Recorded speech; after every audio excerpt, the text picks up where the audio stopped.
So welcome to Wanaka in the Southern Lakes of New Zealand.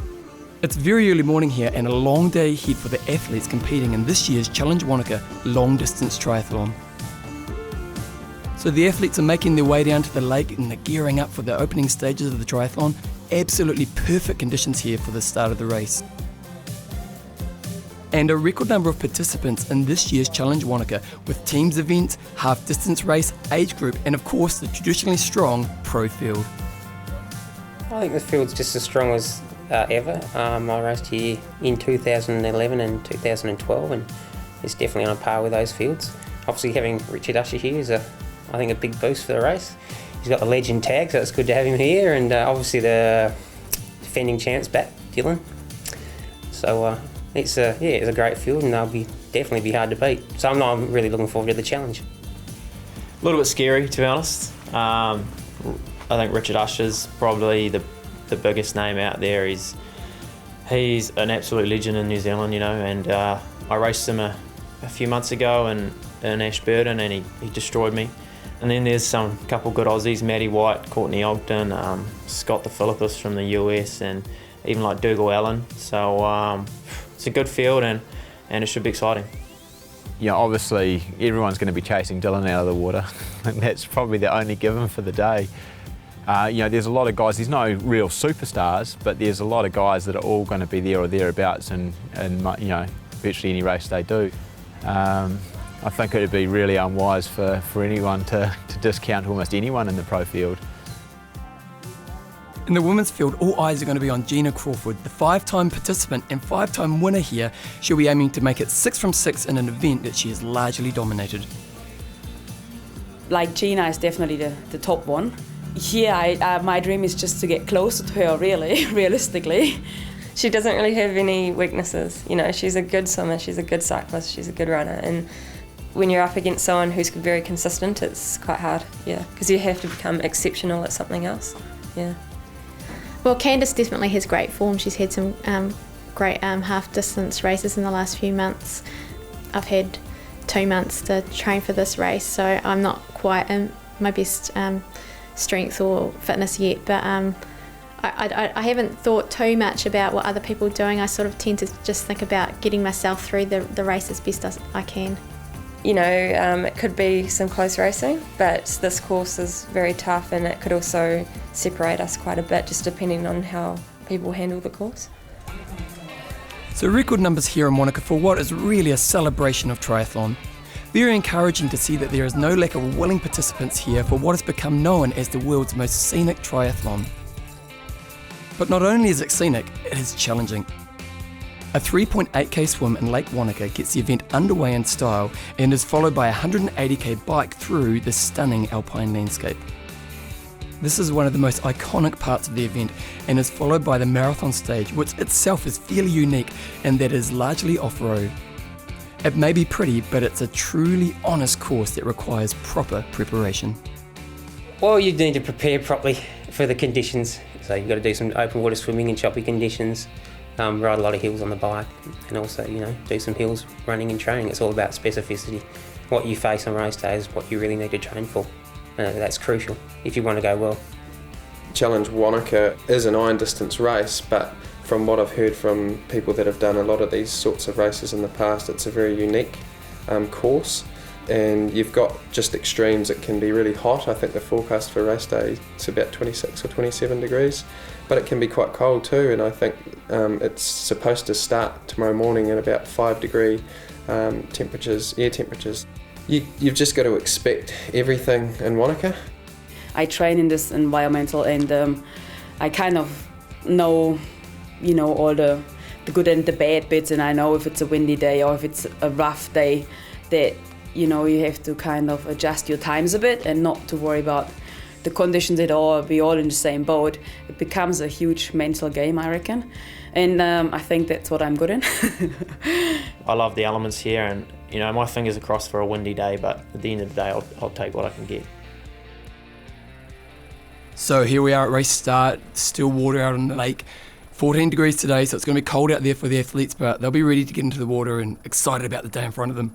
Probably been spending about 15 minutes warming up, but this is this is game time. You can see a lot of neoprene hats and they're off. And they're off, guys. This is our pro men and pro women's field. They're taking off into the water into a 3.8k swim. John, what would these guys be thinking right now? It's the highest intensity part of the race because you certainly can't lose the race in the swim, but you can make life a lot more difficult than you need to. So we're going to see Dylan McNeice flying off the front. You're probably going to see Brian Rhodes trying to hang with him, but probably the most critical part of the swim is going to see where Richard Usher ends up, and he's going to be, hopefully he'll be hoping probably about 5 minutes down from Dylan coming out of the swim, and he'll probably come out with a group, the likes of Gina Crawford and a couple of the other pro guys. And if we think about Dylan, he's got to spend most of the swim by himself today? Pretty much all of the swim. He is by far the best swimmer in this field. On tryratings.com, he's ranked as the fastest iron distance swimmer anywhere in the world, and every swim that he's done, he's been out front. So it's going to be a long, lonely day for him, but he knows that. It's what he did last year. Brian Rhodes, he's led out Ironman swims in the past as well, and we don't know a lot about some of the other pro athletes here in terms of their swimming abilities. So, our first time check's going to come up around about the halfway mark, and at that stage, we'll have a pretty good gauge on what Dylan can do. Now, these are our age group athletes taking off into the water now, and this is a great thing about the challenge races. It's a race for everybody. You've got the top fast guys out there and girls out there, but at the same time, it's an event that anybody out there, from your weekend warrior to someone who's new to the sport, can take that challenge and take on this great race. And that's a fantastic thing. They do exactly the same course as all the pro athletes. So there's not many other sports in the world you can do that. And a lot of these guys, they're going to be taking off a little bit more gently. They're not going to be quite so worried about, their time in the swim. It's about conserving energy for the rest of the race. But at the front end of this, we're going to have some very, very competitive age group men and women trying to take up line honours. So we're going to the front of the pack now, and here we are. Dylan McNeice is out in the lead, and he's obviously got a clear lead on the rest of the pack. Now, what's he thinking as he's in the water if he's got these packs behind him? Well, he's going to be pretty happy to start with because the conditions are so clear and calm. He's got a beautiful stroke you can see there. He's come from a very strong swimming background, winning age group titles as a youngster, and got quite a surf life-saving technique. And you'll notice every sort of 4 to 6 strokes, he'll be lifting his head up, just having a little sight of where the boys are. He'll have a lead kayak out there as well, but he'll just be settling into his rhythm. And he's just stronger than the others. His effort that he's putting in is going to be the same as the other athletes, but he's just faster than them. I imagine today he'll probably be going for the course record. Now, Kieran Doe has the course record, so I imagine for someone like Dylan, he's going to be chasing that record, isn't he? I think he'll get it. It's these conditions today are just beautiful. We can see the second group coming around the buoy. We'll soon get a time check on where they're at. But Dylan, I don't think he'll be too concerned about the course record, but I think it's just going to be a matter of time because the conditions are just awesome out there. So we're coming around the halfway point in the swim. There's 4 in this pack. Who's there, John? We've got Brian Rhodes, Logan Burgess and Kovacic from Slovakia. So 2 minutes 10, that's a pretty healthy lead for McNeice at this stage. Here's our second chase back, and Richard Usher has started the race well. He's probably right where he wanted to be. He's in there with Gina Crawford, Courtney Ogden, White. That's a good place for him to be. 2 minutes 54 down, halfway through. So he'll probably be looking at, around about that 6 minute mark. He'll be happy with that if he can hold that out at the end of the swim. So here is Brian Rhodes, and we've also got Maddie Burgess in there. So that's Rhodesy on the right there. He's an aggressive swimmer. I'm surprised he's not sitting on the feet there of someone, just saving a bit of energy. But, he's a great swimmer. As they come around this buoy, we might see them start to string out a bit more and just go in one straight line. And these guys are just going to be trying to minimise the loss to Dylan McNeice. So we've got Richard Usher in this pack right now, and he identified his swimming as an area he wanted to work on, and he started working with top swimmer Kane Radford, and it's obviously paying off, isn't it? It is. That's him there on the left, right in front of us, and he has made some really big inroads. When we've seen him do iron distance races before, he's been as much as 10 minutes down on the leaders. So let's see what it is at the end of the swim, but he's in a good position. And this is the man they're chasing, Dylan McNeice, 3 minutes 20 in front with a quarter to go in the swim. He is smoking it. He is, and he's got to take advantage of his strongest discipline. He's the strongest swimmer out there. He wants to ram it home, not slow down in this final section of the swim. Yeah, the swim is my strength. I need to use it. It's what gives me my difference and gives me the lead that motivates me to hold on to. So for me, if I don't use it, I don't feel like I have a chance of winning. But if I do, then it gives me that good feeling. The key is not to read too much into it. I might have 1 minute, I might have 6 minutes. But the most important thing is to back the good swim up with a good ride. The ride's 180 kilometres, it's a long way, lots can happen. If I can get off the bike with around the time I come out of the water, then that's when the race is really on for me. So it's not just about a good swim, I've really got to back it up with that next leg. One of the great things about the Challenge Wanaka race is the crowd support, and Dylan McNeice is going to experience that right now. He's coming out of the water and he's going to experience the energy and support for that crowd. It's been a great swim. He won't know where he's at, and he won't know that for a little while until he gets on the out and back bike leg. But you know, his focus now is going to be swim's over. He needs to just get ready for this transition, be nice and smooth, not losing any time, do things once, do them properly, and then just get stuck into that bike ride and then just assess the situation. So he's come out of the water, it's 14 degrees, he's going to be pretty cold, John. What's he going to do to warm up? Well, time will tell. We'll see if he puts any extra clothing on. In that bag there, he's probably going to have his bike helmet, maybe a bit of nutrition to put in his back pockets. But initially, this early stage of the bike ride, he's going to be focused on trying to warm up, trying to get some rhythm going. His feet especially will be cold, but it's a tough part of the race. Okay, so we've got the second pack coming, or the first pack coming out of the water. And if we look here, who have we got? We've got Ben Logan there, we've got Brian Rhodes, no surprises there, and Burgess, who's on debut, right up there in the mix. So again, they're coming out of the crowds are cheering them along. And again, one of the great things about the Wanaka race is that crowd. It is, and Brian Rhodes is right up there. He's a veteran, he's won Ironman races before. Here he is now. He's chosen not to put any extra clothing on, so he's going to be going out there, waiting for that first split to Dylan and wondering what is going on behind him in the race, and just to see if these packs start to form, or if it's going to be one of those days where everybody is solo and it's just mano, and it's just going to be one of those tough days. And here comes Richard Usher. Richard Usher out of the water. Now he's got to be pretty happy with that swim. He's going to be really pleased with that swim. You can see coming down the gangway behind him is Courtney Ogden, Maddie White, and just across the bridge there, Gina Crawford. Gina Crawford, good stuff, Gina. She's got the course record down here, and she's a fantastic swimmer. There's Burgess heading out on the bike. But you know, she'll be fairly pleased with her swim as well. So here's what happened in the swim league. We had Dylan McNeice, and he did beat the course record by about a minute, wasn't it? Over a minute from Kieran Doe, who held the record from a few years ago. Ben Logan on debut, Brian Rhodes, a veteran, and on the girls' side of things, not really many surprises there with Gina Crawford coming out 53 minutes. Probably the big split we're looking for there is 10 minutes 30 back to Candice Hammond, her main competitor.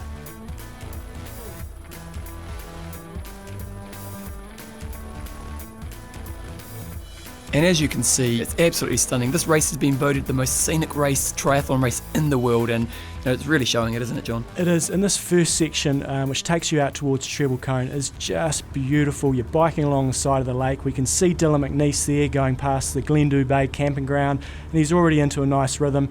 A few little hills in there to deal with, but just the most stunning part of the course. And the great thing about the Challenge Wanaka race is it's a good, honest triathlon race, isn't it? You know, like if you like a challenge, it's going to present that challenge to you in a way that's, you know, it's really going to test you as an athlete, isn't it? That's right. There's pancake courses all over the world. If you want to go for a fast time, ride through downtown city courses, then that's a different sort of challenge. But today, you've got the hills in there. You've usually got some conditions, whether it be hot, whether it be cold. But just overall, it's just an all-round challenge. And here we've got Brian Rhodes coming in second on the bike. Now, Brian Rhodes knows how to ride a bike. He did a 4:36 in Kona, the grueling Hawaii Ironman World Championship course. So this boy can spin his wheels around. And then Matt Burgess on debut. He's like Dylan McNeice last year. He's not really going to know what's going on. He's going to hope he knows, but he's going to be keying off some of the athletes. Hopefully he'll have some company soon. But he's looking pretty strong out of the seat. And again, it's a nice break when you have these hills. You're not in that aero position for 180 Ks, and that's why a lot of these pro athletes love coming back. So we're back into the females race here, and we've got Candice Hammond now. She was 10 minutes behind out of the water. She's currently in fourth. She seems to be riding pretty strong. She is, and she's an ex-rower, but she's been in this position before. She's just going to be getting into her work, and as the race pans out, hopefully for her, that deficit will start to come further and further down. Next up on the bike, we've got Carrie Lester. She's in second place, so she'll be chasing Gina down as well. And some of these Australians, they've certainly taken the opportunity to wrap up a bit more. You know, it's fairly cool conditions early on. We know that it's going to forecasters to warm up as the day goes on, but she's taken the opportunity for some gloves. She hasn't got any booties on, and here's our first opportunity to see Gina Crawford leading the race. Now, what's with the helmet, John? Why is she wearing a helmet that looks like she's Darth Vader? So she's got the aero helmet there. The theory is, that wind is going to flow off her head and flow nicely down her back. You can see a number of other things on her bike there. She's got a couple of gels for her nutrition, and that little canister there, you'll see a lot of the other athletes carrying those as well. It's a little sort of gel-like fluid that you can put into your tyre if you get a puncture. Okay, so here's the chasing pack in the men. So we've got Dylan McNeice out in the front, and we've got a pack here of 3. We've got, who's in there, John? We've got Richard Usher, who's pulling these guys along, and this is the scenario that these guys would be hoping for, because riding as a group, you get some aerodynamic advantages even if you're riding at the legal distance, and also mentally, it's so much easier when you're with other guys. And here's Richard Usher looking nice and smooth on the bike. He is. That deficit was around about 7 minutes coming out of the swim. He's going to take his time and just eat into it as we work our way through the field. Maddie White from Australia, also looking strong, and he'll want to work with Richard Usher likewise, so just slowly peg that gap back from Dylan McNeice. Now, that's a disadvantage for Dylan, isn't it? It is, but this is how he races. Every time he's had a good race at iron distance courses, he's been off the front and riding solo the whole way through, so he won't be too fazed about this. And here we're going to have a look at Kovacic from Slovakia. He's on debut as well. Nobody in this race is going to know anything about him, so he could be a stellar runner. They're just going to have to race their own race and see what sort of a game he brings. So for the athletes out on the course right now, what will they be thinking about with their nutrition and for the plan ahead for the rest of the day? It's just got to be a nice steady flow. Here's Brian Rhodes. You always know with Rhodesy he's putting in 100%. You don't know if what he's up to, but he's always got that grimace on his face, and he'll be going hard out all day. And you always get a good consistent performance out of Rhodesy. And here we go. Dylan McNeice is heading back into town. And he'll be getting a really big buzz from this crowd as he comes through. And what's going to give him even more of a buzz is the fact that his lead is staying about the same. He's finished that first leg on the out and back leg for the bike, and his lead has stayed the same. So Richard Usher is still hovering around about that 7 minutes back, along with the rest of the guys in his group. And we are back here at Challenge Wanaka 2014, and as you can see, we've got plenty of age groupers, team members in the water, and amongst them we've got some extremely experienced triathletes. It's actually my 8th Wanaka in a row, but it's also my 40th iron distance race. When I first set out to do iron distance races, I didn't think that I would do that many. But when you start doing Ironman from 1990, and you're doing 2 or 3 a year, they just kind of naturally rack up. I think Ironman is one of those events that you either do one and that's it, or you get addicted to it, and now I just do them as a good excuse to go on a holiday somewhere. So I've done them all around the world. Yeah, look, what makes it so special is the people, the experiences, and that's what keeps me coming back. And especially to Wanaka. Wanaka is such a special, unique part of the world. The people here are just so laid back and friendly, and I just feel really fortunate to be able to come each year. This will be my 20th Challenge family start. Unfortunately, I've had 7 DNFs, 3 of them being here.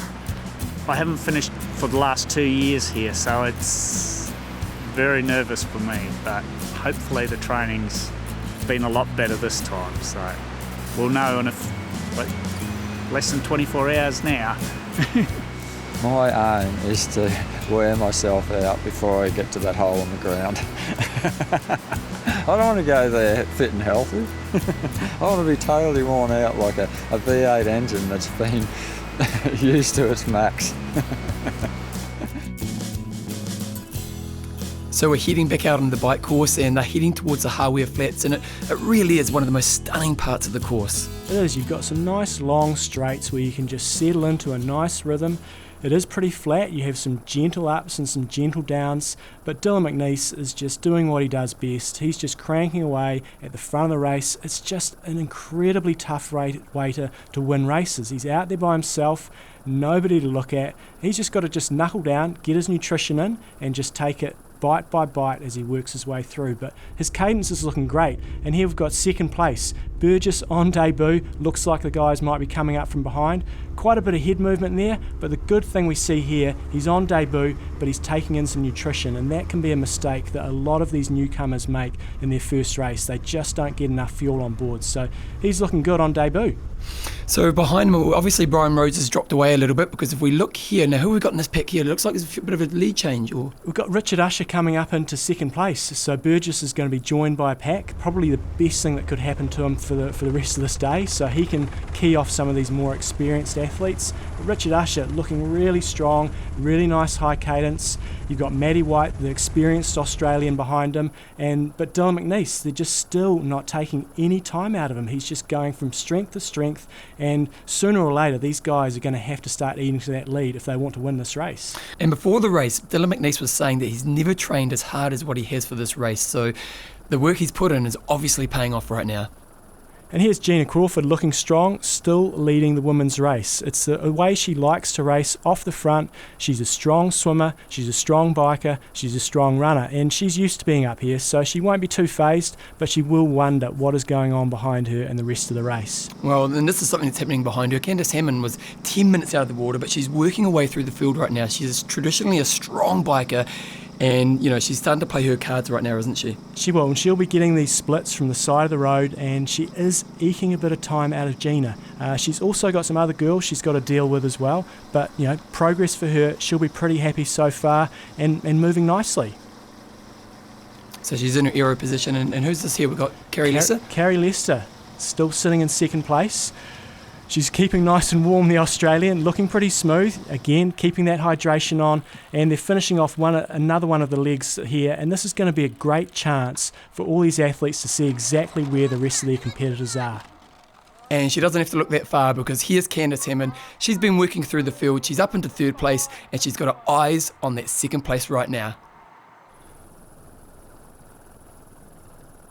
So leaving the pro race for a minute, we're going to look at what's happening back in Wanaka right now, and as you can see, we've got plenty of the teams and the age groupers and the half and the full distance race out there right now, and that was a beautiful transition, that was. It was. And the people in the half race, they're heading out on the bike, and amongst them we've got some real legends of the sport. This is Scott Molina, the 1988 Ironman world champion. The progression of the sport was, in the United States, was very quick. It went from nothing in 1980 to unbelievably popular across the whole country in 84, 85. And then the last 10 years, especially in the Ironmans and the challenge events, they've just gone nuts, and so certainly the ultra distance races like this one are where the growth is, the real growth in the age groups, the older people. I still live and breathe the sport every day. To me, working out is my high. That's my drug, is to get out and work out, be out here in the wonderful places and the open spaces. I love that. I love to do that every day. But the races are the smaller part of it for me. It's working out with my friends, getting out in the wonderful places. And New Zealand is perfect for that. So yeah, I'm hooked, and as long as I can keep moving, I'm gonna keep going.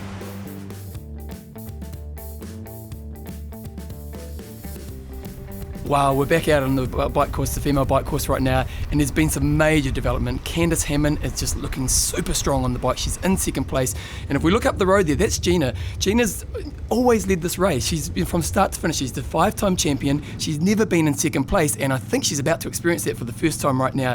Candice is coming up strong. What will she be thinking, John? Gina is going to be a little bit worried, because Candice is a good runner, so it's going to be interesting. It's a strong pass here. Gina's looking like she's really struggling. Her cadence is low, but look at Candice. Cadence is up nice and high, pushing strong. Don't think there was any words spoken there. Now we've got to wait and see if Gina can react and stay with her for the rest of this bike leg. How much of it is a mind game? When you pass, you want to kind of psychologically play the game, don't you?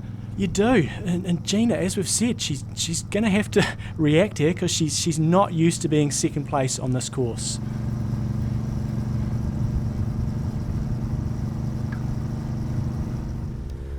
And out in the front of the men's race, Dylan McNeice is still looking strong. He's holding the gap. He's looking great, isn't he, John? He is, and he'll be getting regular splits from people on the side of the road, and he's going to be happier and happier as he goes through this course, knowing that principally Richard Usher is not taking any time out of him whatsoever.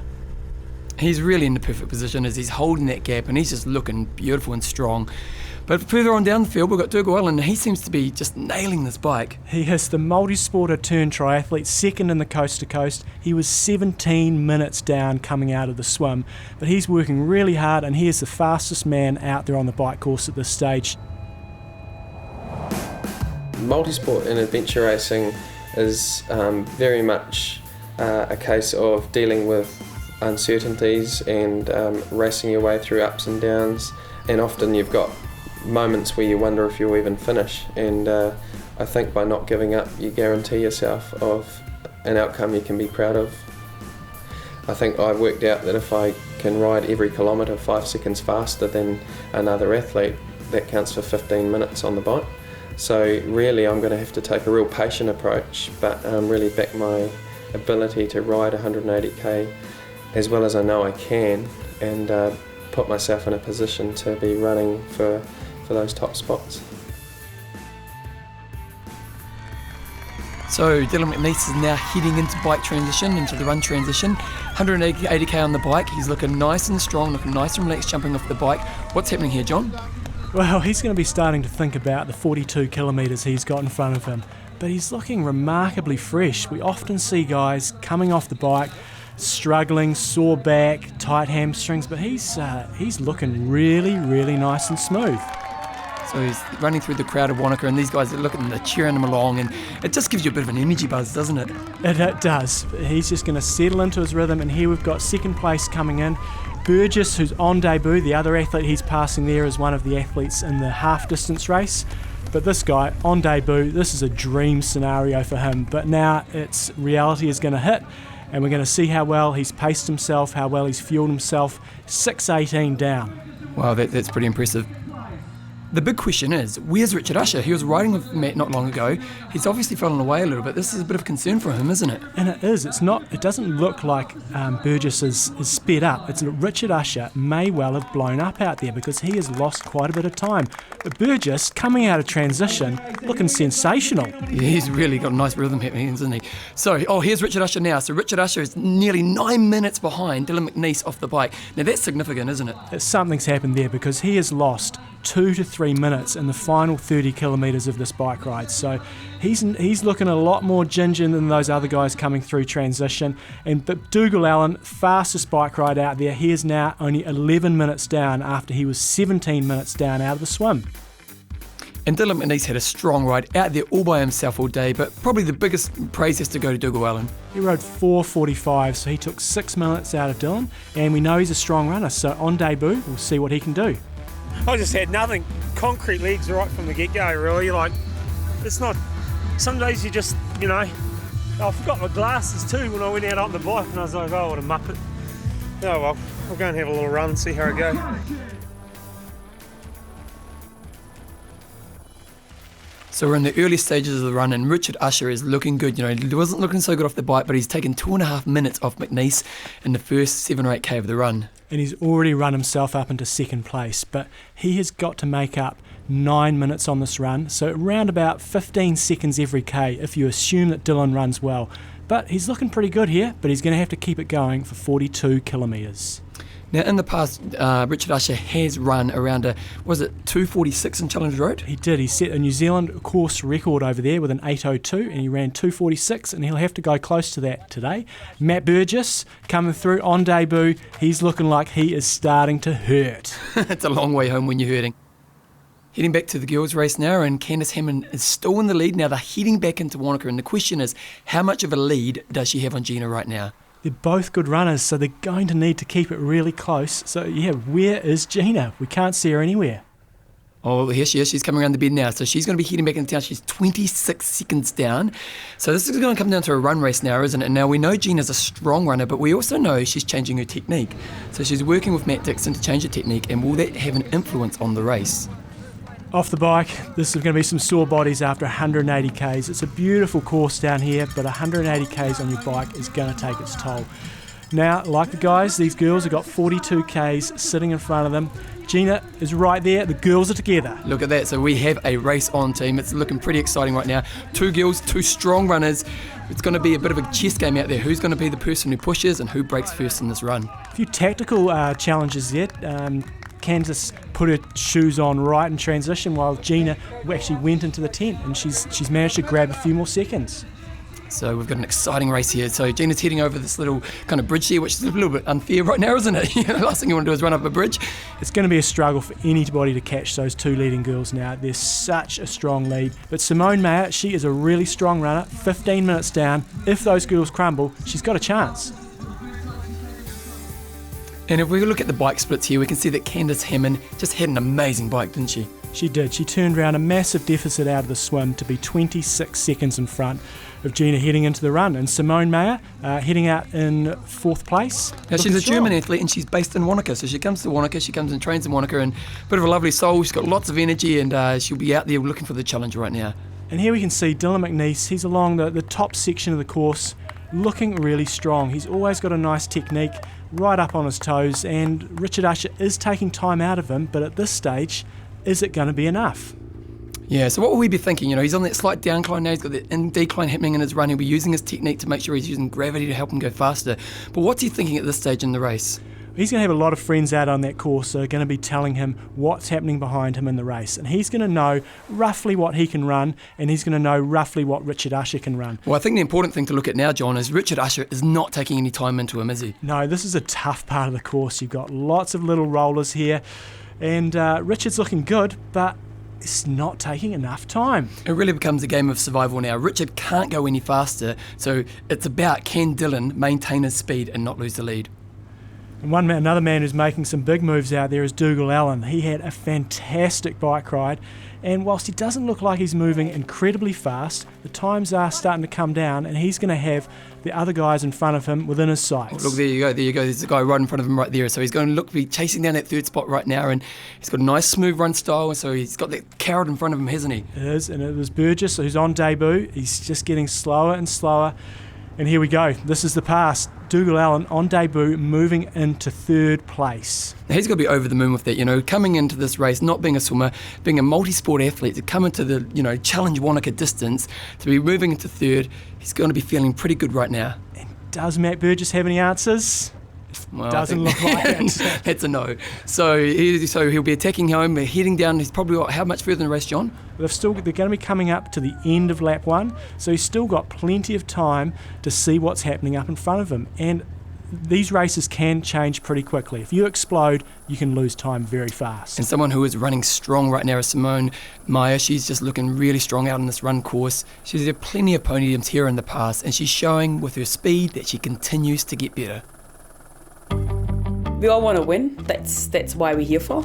Yeah, and to prove ourselves. But if I can achieve my goals and my times, then that's almost a win. If I can do this, what I think I'd be able and capable of, oh yeah, it's my goal for this weekend.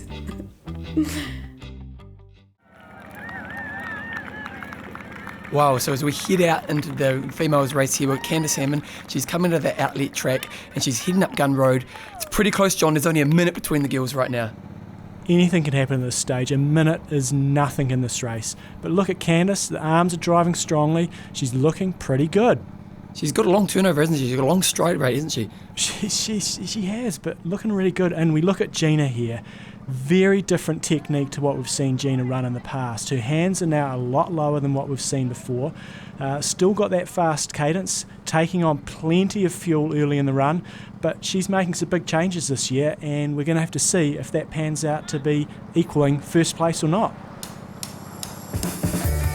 Running has always been my strength, but the last year I've just really struggled with my comfort on the bike and being able to run. I've had a lot of tightness in my diaphragm and my back. My technique's changed a little bit. I've never really known how to run. I've just, sort of taught myself, and I always felt a little bit unco. So I'm feeling it's a lot different, but it's it's something that I might have to go between the two different styles until I'm adapted to it, because my hamstrings haven't really been doing any work. We'll see how that transfers on race day, but it's a little bit early, I think, to see those results. I think I can make some big step-ups this year, but I think in January it's a little bit early for that. But I'm really looking forward to getting back into it, but also nervous as well. I'm always nervous with my first Ironman. I think you could train for years and still not think you're ready to do the distance. It's something that, I've done, 25, 30 Ironmans, and you never get used to that distance. So I'm always nervous about racing.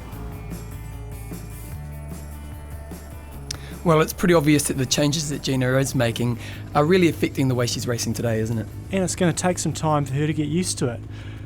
Back here to Dylan McNeice, looking good. He's heading now out onto the second lap of the course. He'll be on the outlet track shortly, still looking nice and strong, arms are pumping, and he's going to know that Richard Usher at this stage, how much time is he going to be taking out of him? And it gets to a point in the race where Dylan must be starting to feel a little bit comfortable with his lead. It was around about 7 minutes last time we saw, so if he can keep that gap, the closer you get to the finish, the more comfortable you're going to feel about getting the win, aren't you? Yeah, and here's Richard Usher, still looking strong. He's eked a little bit more time out. It's down now to 6 minutes 30.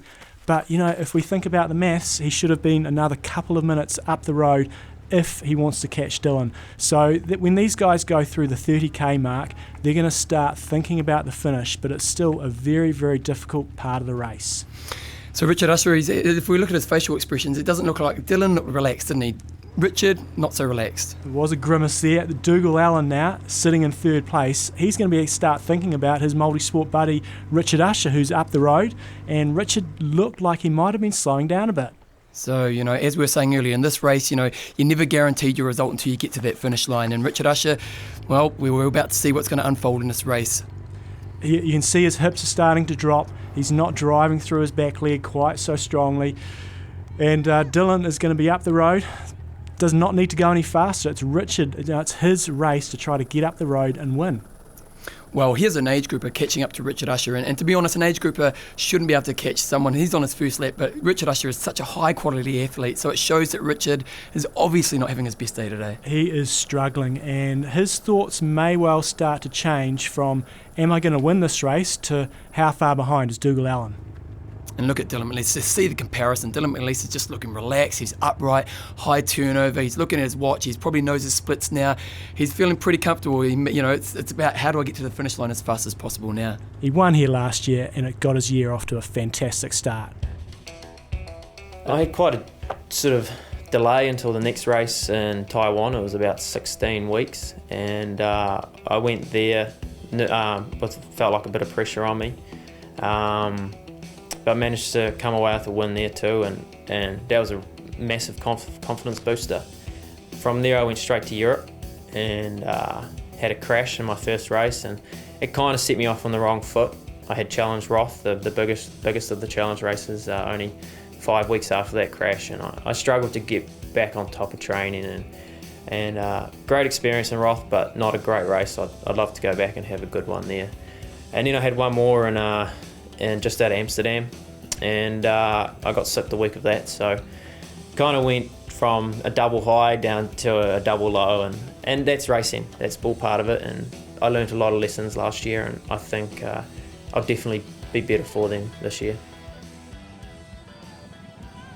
Well, Richard Usher is definitely looking more tired, and here we go, look at this, he's coming into aid station. Oh look, and this is an obvious sign of his tiredness, isn't it? That is not water that he's drinking. He is going to be going for sugar, Coke, lollies.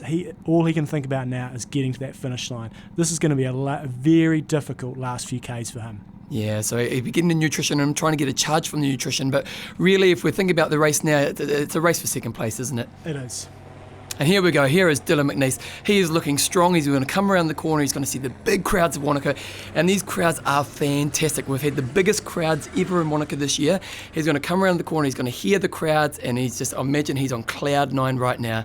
And he's going to know nobody can catch him at this stage, so he can enjoy and really lap up this last few hundred metres, massive crowds, that's just an awesome race. Look at the high five, all the kids, look at them, they're loving it, and stop and maybe see some friends and family, and these guys put so much effort into this sport, and you're never guaranteed a result, so you want to make sure you remember these days forever, and to stop and give your high five to your friends and family, it's really a special thing, isn't it? And we've got to emphasise how tough it is for Dylan, racing out there in front all day, and he's been on target for a course record for most of this day, so magnificent weather but just gutsy racing. And here it is, your 2014 Challenge Wanaka champion Dylan McNeice coming across the line, got a big smile on his face, and he has done this race on. He's raced a smart race, not quite the course record, but you know what, he has to be proud with the way he raced the race today.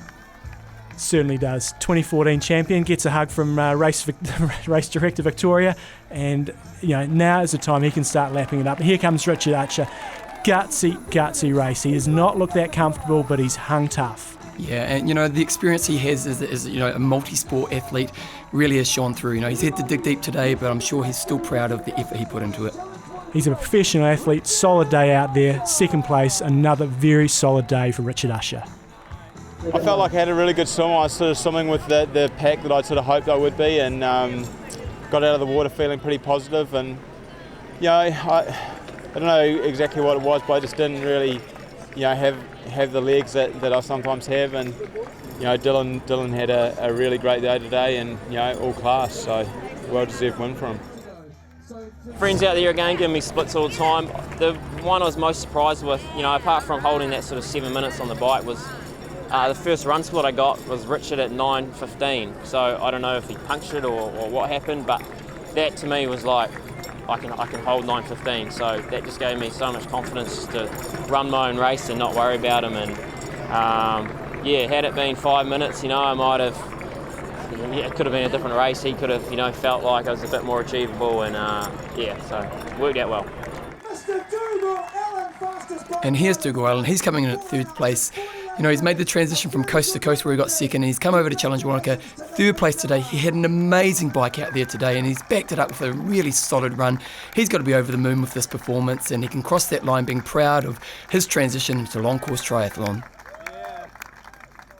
I was sort of secretly thinking anything was possible today, but just the way the day unfolded and the calibre of the athletes out there, when I was coming in here and knowing that I'd finished third, I was just absolutely stoked. Back to the females racing, Candice Hammond is still looking strong on the run. She's put a bit of a gap on Gina, so it's, we've got a little bit less in the race, but she's looking strong, and she'll be making sure she's making all the right decisions to get to that finish line. She looks almost identical when she ran out of transition. Still got to take those fluids in, but she's looking strong. You look at her heels kicking up, good rhythm. One of the age groupers there giving her a bit of a hand, but she's coming towards the closing stages now, and she's looking good, nice and relaxed. So the big question is, how far back is Gina behind her? And as she comes down here, she's going to turn around, head back into town, and really try to chase those crowds and get to that finish line and hopefully claim her first victory. Well, here's Gina Wild, so she's 5 minutes behind, so she's lost a significant amount of time. It hovered around that 1 minute for so long of this race, but now ballooning out to 5 minutes, and I think it's probably a case of Gina slowing down. She really doesn't look very comfortable there, and Candice also picking up her pace. So Gina is not having her best day, struggling a bit there. She's got this new technique she's working, and maybe she just hasn't had enough time to adapt to it. So there you go. So Gina Crawford looks like a second place today, but in third place right now, Simone Meyer is looking really good. 30 minutes, she's making some time on Gina, but in all fairness, is probably not going to bridge the gap to Gina today. It's going to take a big explosion from Gina, but she's running on course the same pace as Candice Hammond, so she's putting in an outstanding run, and she's moved up into third place. She's another example of someone, if you stick at the sport, you just get better if you work hard at your trade, don't you? You do. You never know what's going to happen out there. She's had other athletes in front of her during the day, but here we go. We cross now the finish. Candice Hammond, she is lapping it all up. Yeah, look at her. She's keeping the speed up too. She's not doing the Dylan McNeice. She's enjoying this. She's going to run fast to the finish line. Coming into the finishing chute, she's got the kids with the balloons, and this is going to be a highlight of her career. She's been to this race many times in the past, never got that one off Gina, and this year is the first time she's taking it out.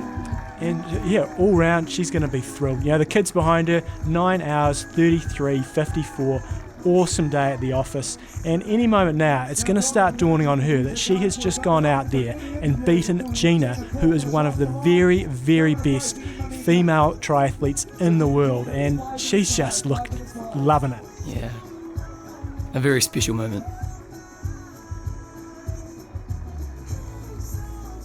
I can't believe it. Yeah, I'm stoked. Yeah, I never thought I could win on this course because this course challenges me so much. I find this a really, really hard course, and yeah, I never expected this to happen at all. Gina, I really look up to Gina, and I've learned a lot from her in the way she races, and I know she's a really honest and hard racer, and so when I caught her, it's hard to explain. I was very apprehensive, but then it was like, no, this is your race, just race how you normally race. I was able to pick it up a bit in the second part of the run, and I was feeling quite good, so I just ran with it then and tried to hold on. And here's Gina Crawford. She's coming into the finishing chute, 5-time winner of this race. It's not her race today, but she's making changes to what she's doing in her triathlon racing, and that return on investment may come later in the year, but today she's still going to be proud of her effort. Really, really sore. I don't think I've ever been in so much pain in an Ironman before, but a real mental battle out there, but just really glad to get to the finish line. I knew it was going to be really hard because I've made a lot of changes to my biking and running, and it just wasn't enough time, but I really wanted to race here because it's my favourite race. So I thought it was going to be a really hard day, and it was. I just had, my legs just didn't have any feeling, I guess, is the way to describe it. They were really trashed by the end of it. And Simone Mayer coming across for a gutsy third place. She has had the fastest run split of the day, finishing third place. Just an awesome race. Yeah, look at her, she's lapping it up as well.